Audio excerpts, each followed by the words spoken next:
보자. 재산권 헌법 중에 가장 내가 봤을 때 가장 중요한 게 목숨 빼고 재산권이야.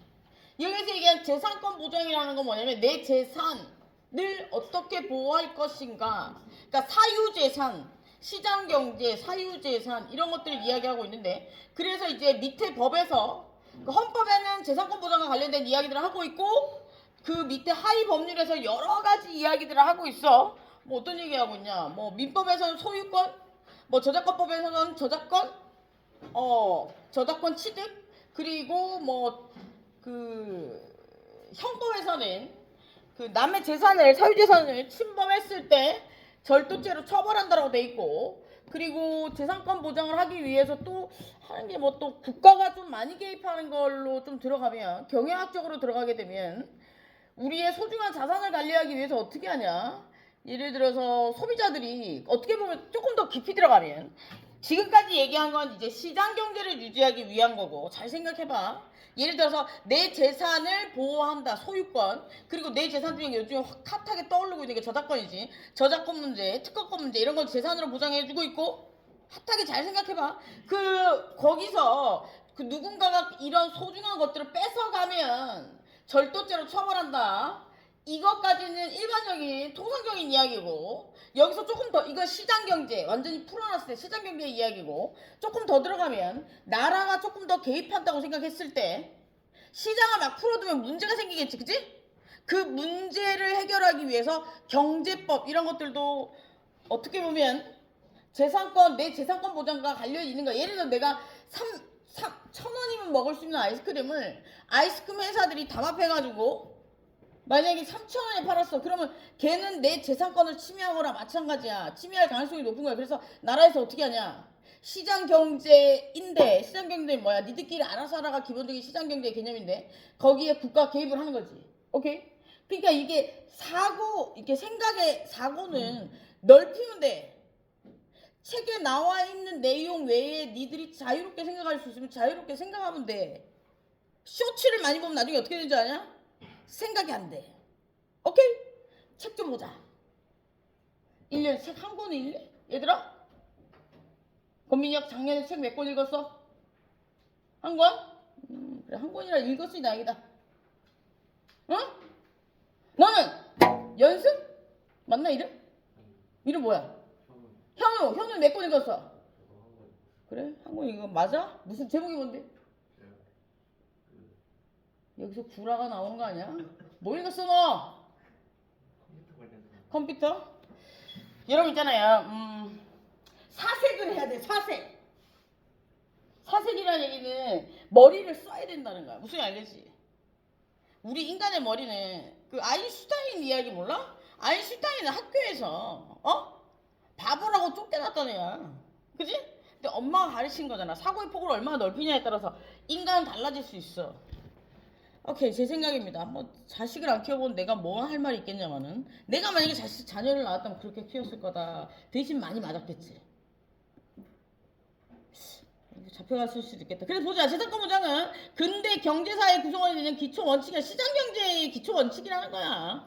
그래서 시장경제의 기초 원칙을 어떻게 했다는 거야? 법으로 만든 게 재산권 보장이야. 근데 거기서 조금 더 발전해서 가면, 국가가 조금 더 개입하게 되면 그런 얘기들이 나올 수 있다는 거야. 뭐 경제법, 독과점 규제법 이런 것도 나올 수 있다는 거야. 이게 외워서 되는 일은 아니거든. 보자. 그래서 여기서 보면 재산권 보장 제도, 이건 밑에 거네. 그래서 그 다음으로 좀 생각해 볼 수 있는 게 재산권 보장과 관련해서 첫 번째는 얘들아 사유재산, 그지?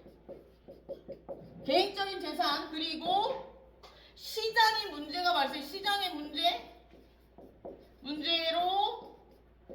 재산권이 문제가 발생할 수 있을 때 어떻게 하는 거야? 국가가 개입하는 거야, 그지?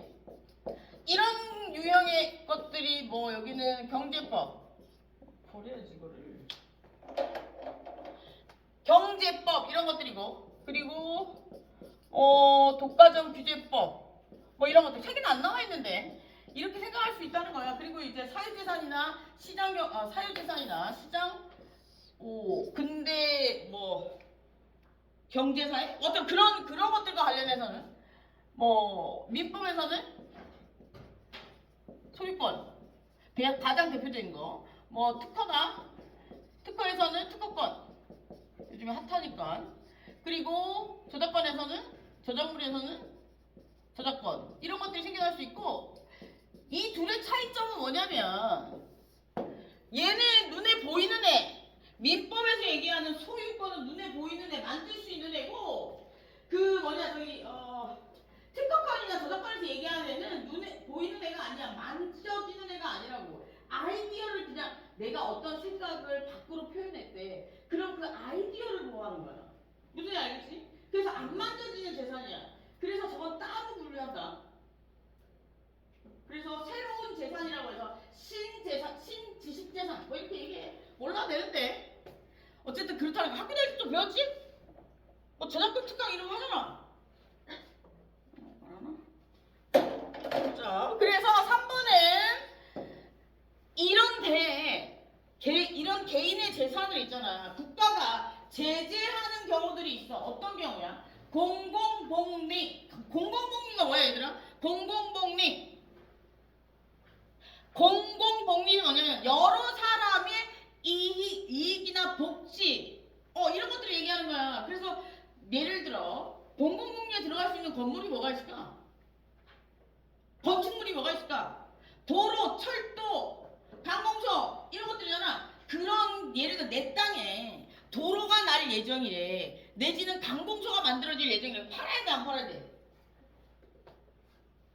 팔아야 된다 왜냐하면 사적인 재산이랑 사적 이익이랑 내 개인적인 이익이랑 공공의 이익을 충돌하면 싸우면 공공의 이익이 이겨 무조건 팔아야 돼 나중에 안 팔면 어떤 일이 발생하냐면 제값을 못 받고 팔게 되는 경우도 발생하고 걔를 빼버리고 공사한다 우리나라는 아직 그런 일이 없는데 예를 들어 도로가 나는데 중앙에 알박길 해가지고 안 팔면 어떻게 되냐 그냥 중앙에 걔 놔두고 옆으로 도로를 타버려 그러면 지는 밖에 못 나가는 거야 그런 일도 발생할 수 있지 근데 우리나라 아직 그런 일은 없어 외국에 보니까 그런 거 있더라 예를 들어서 만약에 이렇게 도로가 있으면 여기가 내 땅이야 도로가 만들어질 예정인 내 땅인데 얘가 안 팔고 있는 거야 끝까지 안 팔아 뭐 우리나라는 잘 설득해서 팔게끔 하는데 끝까지 안 팔면 요렇게 되는 거야 도로가 이런 거 내 어디서 본 거 같은데 그럼 얘는 여기를 못 나가는 거야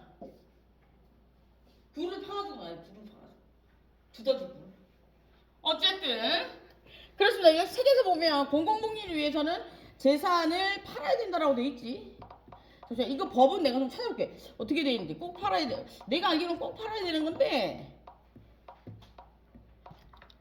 또 다른 법이 생긴지 한번 보자 여기서 보면 이거는 재산권 보장이고 여기까지는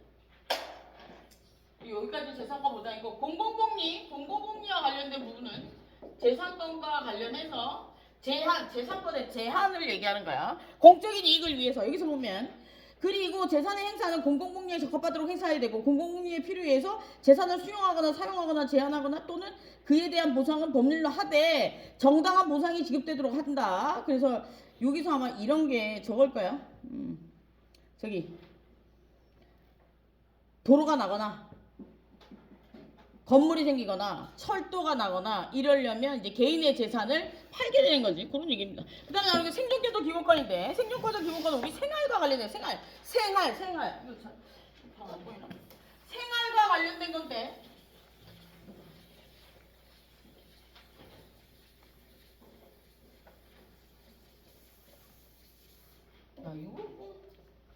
생활과 관련된데 첫 번째 나올 수 있는 게 뭐냐면 교육을 받을 권리래. 교육을 받을 권리. 야 근데 우리나라 우상교육이 몇 살까지냐?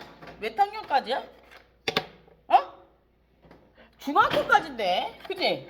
원칙은 중학교까지인데 이게 왜 고등학교까지 우상교육이냐면 지자체별로 개별적으로 이제 실현하는 것 같아. 여기서 보면 우리나라 무상교육은 내가 알기로는 중학교까지인데 고등학교는 서울시면 서울시, 부산시면 부산시, 순천시면 순천시에서 무상교육 지원 이렇게 하고 있는 걸로 알고 있어. 그것도 내가 실시간 찾아볼게.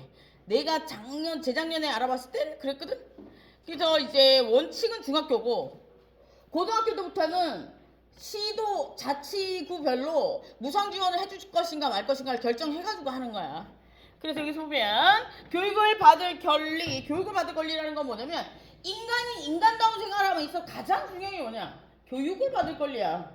내가 글자를 모르고 내가 숫자를 모르고 내가 뭔가 이렇게 문서를 접하거나 뭔가 이렇게 이야기를 하거나 그럴 때 능력이 안 되면 인간다운 생활을 할 수가 없지. 안 그러냐? 예를 들어서 내가 글씨를 몰라. 글씨를 모르면 아무런 생활하는 데 지장이 없겠지. 그지? 내 개인 생활하는 데 지장이 없지만 뭐 밖에 나가서 일을 본다든지 이럴 때 굉장히 다 사인하라고 그러잖아. 그러니까 문제가 발생할 수 있지. 차도 못 타잖아. 숫자를 모르면 어떻게 돼? 그것도 문제가 될 수 있지. 그래서 기본적인 생활을 유지할 수 있게 교육을 누구나 돈이 없어도 받을 수 있게 하는 거야. 그래서 요즘에 초등학교, 중학교, 고등학교는 대부분 뭐 준비물이나 이런 거 다 학교에서 해주잖아. 예전에 우리 학교 다닐 때는 그러지 않았었어. 얘 요즘에 그거 급식도 공짜니? 중학교 급식 공짜지? 고등학교 급식은? 아니지. 그러니까 그 의무교육이 아닌 거야. 원래는 내가 고등학교 다닐 땐 돈 냈었어. 냈던가? 냈던 거 같은데? 냈었어. 근데 요즘에는 그 서울시면 서울시, 부산시면 부산시, 순천시면 순천시에서 학비는 지원해줘. 그런데 급식비는 따로 받잖아, 그지? 그러니까 그게 뭐 어떻게 보면 급식비를 기준으로 생각해도 되겠네. 교육을 받을 권리를 보면 교육을 받을 권리를 하면 교육을 받을 수 있도록 국가가 적극적으로 배려할 수 있는 권리를 얘기한다. 그래서 헌법 31조에 능력에 따라 균등하게 교육받을 수 있는 권리를 보장하고 있고 의무교육은 무상이고 교육의 자주성, 전문성, 정치적 중립, 대학의 자율성, 평생교육, 지능의 의무, 뭐 교육제도 뭐 이런 것들이 있대. 그래서 보면 그리고 다음으로 생존권과 관련해서 중요한 게 근로야, 그지? 근로. 교육을 했으면 봐봐. 교육을 했으면 일을 해야 되잖아. 그지? 교육을 받아서 먹고 살려면 일을 해야 돼. 그래서 근로의 권리와 노동상권에 대해서 나와 있는데 근로의 권리는 근로자가 근로의 기회 제공이나 근로조건상에 있어서 제반 조건에 있어서 어떻게 보호받을 수 있는 권리를 얘기해. 그래서 여기서 나올 수 있는 게 근로의 권리와 관련해서 가장 중요한 게 뭐냐면 예를 들어 최저임금이야. 근로자가 근로자답게 일하기 위해서 제일 중요한 게 뭐야? 최저임금. 그지? 그게 근로조건상에 문제가 없도록 보호받을 수 있는 권리를 얘기해. 최저임금, 적정임금 이런 것들이 나오고 고용 증진 이런 것들에 대해서 나오고 있어. 그리고 이제 저런 것도 있지. 연소면 임신한 여자나 아니면 아이나 이런 사람들의 근로와 관련된 것들도 보호하고 있지. 예를 들어서 임신하면 아마 임신 중에는 추가 근무 못하고 몇 시 이후에 근무 못하고 그리고 위험 직종에 못 들어가고 내 그런 걸로 알고 있어. 그런 것들이 근로를 위해서 필요한 권리들이라고 나오고 있어. 그리고 근로상권은 뭐냐면 근로자가 일을 함에 있어서 근로자들 사이에서 그러니까 업주 사용자를 대상으로 해가지고 뭔가를 주장할 수 있는 거야. 그러려면 근로조건 향상을 위해서 일종의 데모 이런 거야. 데모라고 얘기하면 좀 그런데 이렇게 투쟁 이런 거. 그래서 단결 단체 교섭권, 모일 수 있는 권리, 그리고 단체 행동을 할 수 있는 권리 이런 것들이 있대. 모여서 단체 행동을 할 수 있는 권리. 그거는 모여서 단체 행동을 할 수 있는 권리는 정치적으로 중립성이 있어야 되고 얘들의 목적은 뭐야? 노동자의 권리를 높이기 위해서 존재해야 되는 거야. 그러면 내가 어떤 회사에 노동조합에 들어갔어. 그 노동조합이 정치적인 색깔을 풍기면 되냐 안 되냐? 안 되는 거지. 그 노동조합의 그 최종 목적은 뭐야? 그 노동조합에 구성되어 있는 구성원들의 근로조건 향상이야. 그러니까 모든 조직은 만들어질 때 목적이 있을 거 아니야. 그 목적을 벗어나면 안 돼. 그건 나쁜 짓이지. 여기 나오잖아. 보면 자 그런 것도 있을 수 있고요. 인간다운 생활. 그 다음으로 나오는 게 인간다운 생활, 생존공학 관련 인간다운 생활, 마지막으로 다 포함돼. 이거 두 개, 교육과 근로 빼고 나머지 다 인간과 관련된 인간다움을 유지할 수 있는 권리는 여기 따라가 다 들어간다 보면 돼. 그래서 일반적으로 인간의 존엄성을 상응하는 건강하고 문화적인 최소한의 생활을 누릴 수 있도록 하는 권리. 그럼 이건 전부 다 들어간다는 거 아니야. 교육이랑 근로 빼고 다 들어간다는 거야. 그러니까 내가 만약에 인간으로서 대접을 못 받았다고 생각하면 교육이나 근로 뭐 기타 등등 다른 법으로 얘기 못 할 것 같으면 인간의 존엄성이 떨어졌다는 여기로 오면 돼. 뭔지 알겠지? 법은 잘 찾아보면 회색이 있어. 회색으로 들어가면 돼. 주장하기 힘들면 회색으로 들어가면 돼. 회색이 명확하게 검정색인지 흰색인지 적어놓은 회색 존이 있단 말이야. 거기로 들어가면 돼. 그치 알겠지? 그게 뭐 팁은 아니지만 어쨌든 그렇습니다. 인간다운 생활을 보장받을 권리. 그래서 인간다운 생활을 보장받을 권리란 인간 존엄성에 상응하는 문화적이고 최소한의 권리를 할 권리로 생존권적 기본권 중에 가장 핵심이래. 그래서 여기에 들어갈 수 있는 게 이와 같은 권리는 사회보장. 야, 우리 사회보장은 뭐야? 사회보장제도, 사회보장. 사회보장이 뭐냐? 국가에서 보장해주는 제도야. 우리나라 사회보장제도 뭐 있어? 국민연금, 건강보험, 뭐 이런 것도 있지? 그리고 또 뭐 있냐? 근로자를 위한 보험, 근로자를 위한 것, 또 실업급여 이런 것들이 일반적으로 통상적으로 우리나라가 국민에게 일반적으로 해주는 거고, 나머지 개별적인 사안에서 해주는 것들은 아동과 관련해서, 노인과 관련해서, 여성과 관련해서, 한부모와 관련해서 따로따로 보장해주고 있잖아. 그래서 그런 사회보장이 우리나라는 겁나 잘 돼 있어. 우리나라 진짜 잘 돼 있어. 잘 생각해봐. 외국에 나가서 외국에는 이렇게 보장이 잘 안 돼 있어. 우리나라 살기 좋은 나라이긴 한데 요즘 자꾸 나라가 어수선해진다. 그치? 여기서 대학에서는 정치적 색깔을 보내면 안 된다는데 좀 되게 그냥 내 느낌인데 전반적인 사회의 흐름이나 경제의 흐름 자체가 조금 들쑥날쑥해. 그지? 이러면 진짜로 먹고 살기 힘들거든. 무슨 알겠냐? 취업 안 돼. 일단 취업 안 돼. 알바 자리 있든? 잘 없지? 왜 이렇게 알바 자리가 없어진 이유가 뭐야? 얘들아 생각해봐. 최저임금이 올랐다고 좋아할 일이 아니야. 계속해서 오르면 그 영업주들이, 사업주들이 알바생을 안 뽑는단 말이야. 무슨 얘기 알겠지? 예를 들어서 최저임금이 계속해서 올라가면 우리가 뭐라고 그러냐, 그 업주가 뭔가 통닭집을 예를 들어보자. 통닭집을 운영하는데 알바생 시급이 되게 높아. 그리고 통닭값도 계속 올라. 밀가루값도 계속 올라. 기름값도 계속 올라. 근데 전체 통닭값을 올리면 소비자들이 개지랄해. 그럼 어떻게 하냐? 알바 안 뽑고 자기가 그냥 튀기는 거야. 그럼 일자리 없어지는 거지. 이게 회사도 마찬가지야. 예를 들어 최저임금이 올라가면 급여 자체가 올라가는 거잖아. 그지? 그렇게 되면 예를 들어 예전에 10명이서 하던 걸 회사는 아마 줄일 거야. 그러니까 일자리가 없어지는 거지. 그러면 여기서 살아나올 수 있는 방법 딱 하나. 뭐야? 내가 절대로 예를 들어 10명을 뽑았는데 지금 예전엔 10명 뽑았는데 나는 지금 5명 뽑아. 그 5명에 꼭 들어가야 되는 이유를 만들어야 돼. 어야부야 하다가 그냥 졸업하면 취직될 것 같지? 안 돼 이제. 그러니까 좀 사색을 많이 해. 내 전공과 관련해서 최첨다 시대에 살아갈 내 모습, 그리고 최첨다 시대에서 가장 중요한 부족해지는 게 뭘까? 문화생활이나 이런 자연과 관련된 이런 것들을 좀 생각해야 돼. 빈틈을 노려 들어가야 된다. 취업은. 무슨 얘기 알겠지? 자소서도 그런 형태로 써야 되고. 기업이 추구하는 바는 뭐야? 사회에 기여하는 기업이라는 색깔.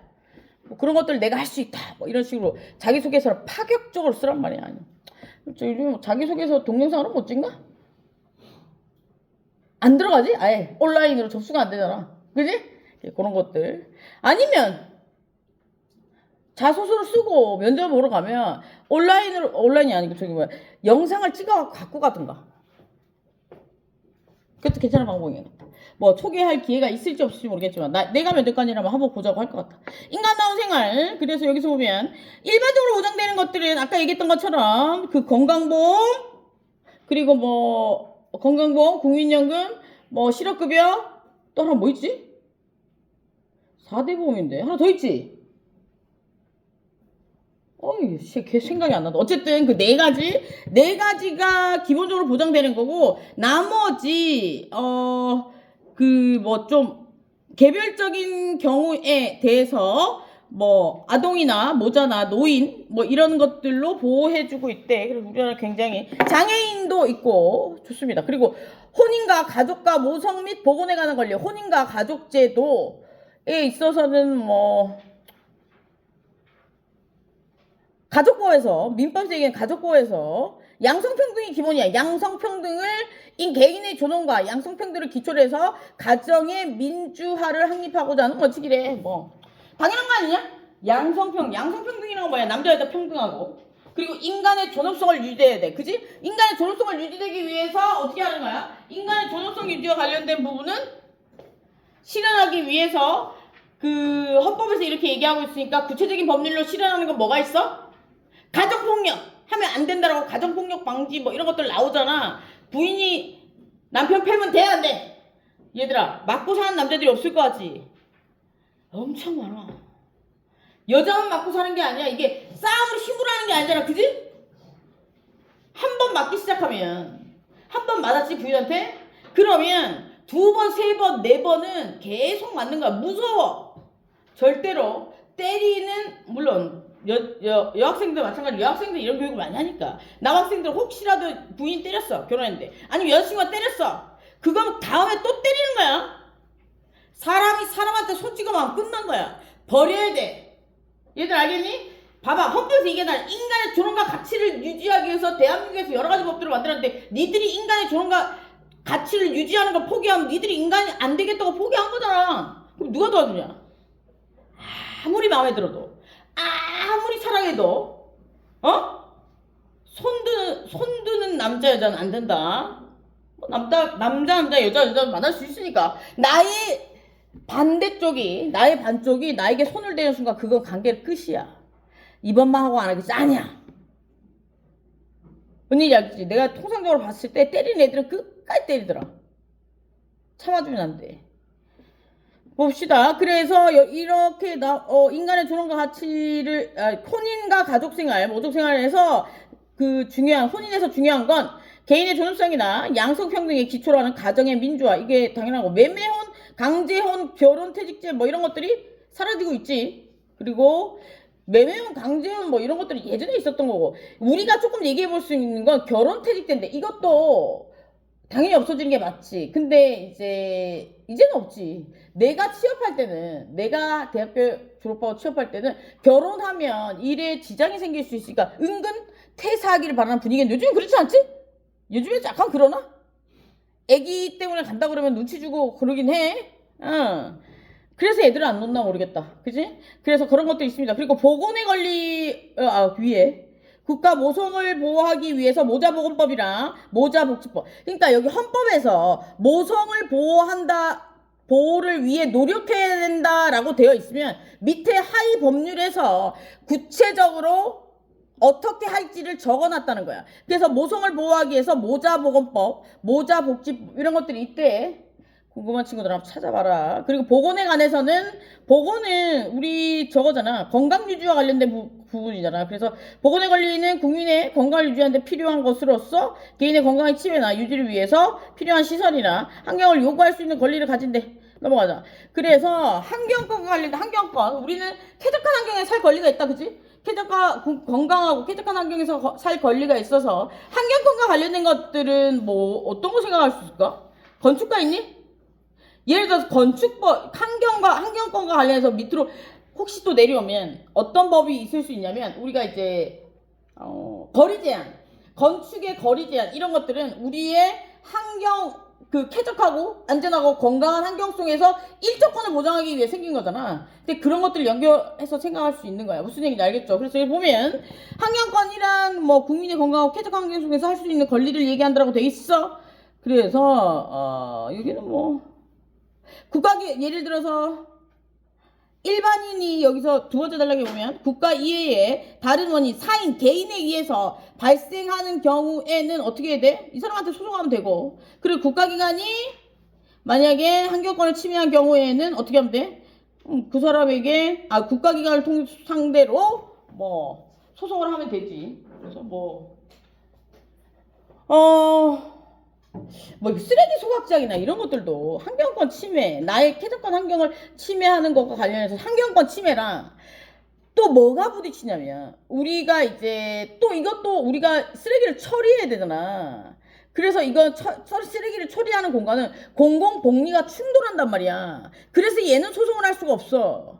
뭔 얘기 알겠지? 쓰레기 메리트로 선정된 거 나오면 그건 안 된단 말이야. 그럼 예를 들어 나의 개인의 환경권과 모든 사람들의 쓰레기 처리, 공공복리 둘 중에 뭐가 중요하냐?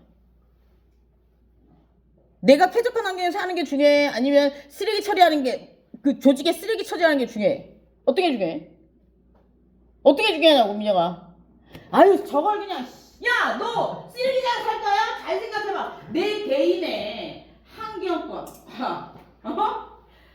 조직 구성원들이 쓰레기를 막 꺼내. 그럼 그걸 어떻게 처리해야 될 거 아니야? 쓰레기 소각장. 그 처리 안 하면 지구가 더러워지잖아. 그럼 어떤 게 중요해?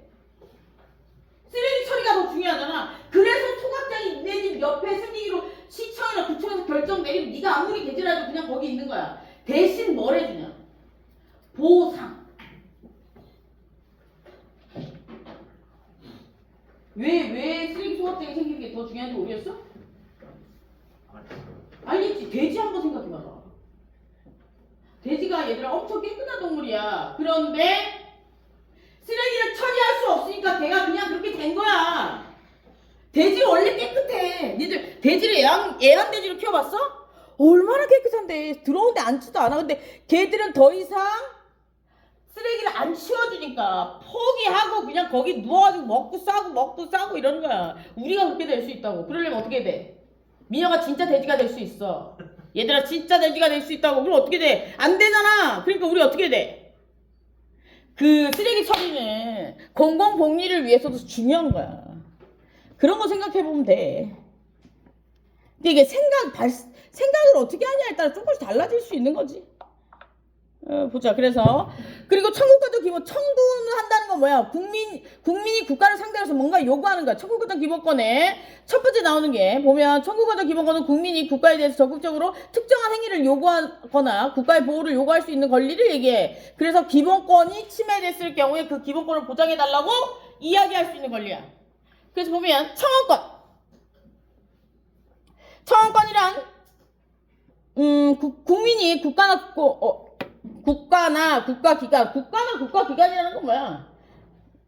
국가나 국가기관에 대해서 의견이나 희망을 진술할 수 있는 권리. 야, 이거 우리가 이런 것들을 위해서 온라인에 존재하는 게 뭐야? 그거 있잖아. 온라인에 있는 거. 그거 뭐야? 뭐지? 이름 생각 안 해? 국민청원 게시판. 거기 국민청원. 그게 지금 청원권에 들어가는 거야. 청원권을 구체적으로 실현하는 거지. 그리고 요즘에 대통령이 자기 SNS 얘기에도 들어준다며. 맞니? 개인 SNS에도 얘기할 수 있다며. 그럼 뭐 그런 것도 일종의 정부 조직이 어떻게 구성되냐에 따라 달라지겠지만, 예전 정부에는 없었지만 이번 정부에는 대통령이 개인 SNS를 써서 거기에서 하는 걸 한다라고 하는데, 그게 좀 되게 위험한 발상 같지 않냐? 왜냐하면 만약에 대통령은 국가의 대표잖아. 그런 개인적인 뭐라고 얘기하냐, 그 사이트 자체가 그 위험한 사이트에 개인적인 일정이나 개인적인 이야기들을 올리는 것 자체가 국가의 존립을 흔들 수가 있는 거야. 예를 들어 대통령이 만약에 그러다가 피습당하거나 일정과 관련해서 피습당하거나 그러면, 이건 진짜 내 개인적인 생각인데, 물론 대통령을 새로 뽑으면 되지만 대통령의 공백기 동안 국가의 존립이 흔들릴 수 있단 말이야. 그러니까 내가 봤을 때 대통령, 국회의원, 장관 이런 사람들은 SNS 활동을 안 하는 게 맞다고 생각합니다. 공식적인 브리핑 말고는. 그렇지 않냐? SNS에서 말이 너무 많이 나오잖아. 그치? 그리고 그 사이트 자체가 굉장히 그 기반 자체가 약하잖아. 해킹에 기반이 되는 것들. 근데 이게 내 개인적인 생각이야. 공인이 됐을 때 뭔가 뭐라고 얘기해야 되냐? 공인이 됐을 때 공인으로서 구성원들의 이익을 뭐 보호하기 위해서 뭔가 책임감 있는 행동을 할 필요가 있어. 여기도 나중에 국회의원 나올 거 아니야. 국회의원이나 뭐 구청장이 나올 수도 있잖아. 그러니까 잘 생각하라고. 나는 나 한 사람, 나의 이익, 그리고 내가 유명해지는 거, 내가 뭐 사람들에게 어필하는 이게 중요한 게 아니야. 뭐 잘못된 거야 그게. 내가 그 대표가 된 이유, 근본적인 이유가 뭔지를 잘 생각하란 말이야. 나는 내 몸이 아니야. 분명히 알겠지? 내가 만약에 조직의 대표로 나갔다가 그 조직의 대표가 사라져가지고 문제가 생겨서 공백기가 생기면 그 조직원들에게 다 영향을 미치는 거야. 그럼 막강한 책임감을 가져야 돼. 모든 일은 근본을 파고들면 그 근본에서 답을 찾을 수가 있어. 근데 뭐 이게 내 생각인가? 진짜 내 생각이야. 그래서 좀 그 공인들은 SNS 활동을 자제하는 게 맞다고 생각한다. 네 생각 어떠냐? 그치? 공인이면 사람으로 따지면 우리가 어린 아이라면 걔네들은 어른이란 말이야. 어른이 아이랑 똑같은 행동을 하면 되겠니? 난 아니라고 생각해. 그래서 니들이 나중에 유명한 사람 되면 그런 건 하지 마라. 뭔 얘기 알겠냐? 예를 들어 그 조직원들의 이야기를 들어주는 창구를 여는 건 괜찮지만 그들과 그렇게 사적으로 소통하는 건 난 문제가 있다고 생각해. 조직이 있다면 그 조직의 대표도 있지만 그 밑에 조직원들도 있을 거 아니야. 도와주는 사람. 그런 그 민원이나 이런 사안들을 받아들여서 밑에 있는 사람들과 함께 이야기를 나누지, 자기가 개인적으로 책임지지도 못할 말들을 막 남발하는 건 사기잖아. 요즘에 또 그런 생각이 들어.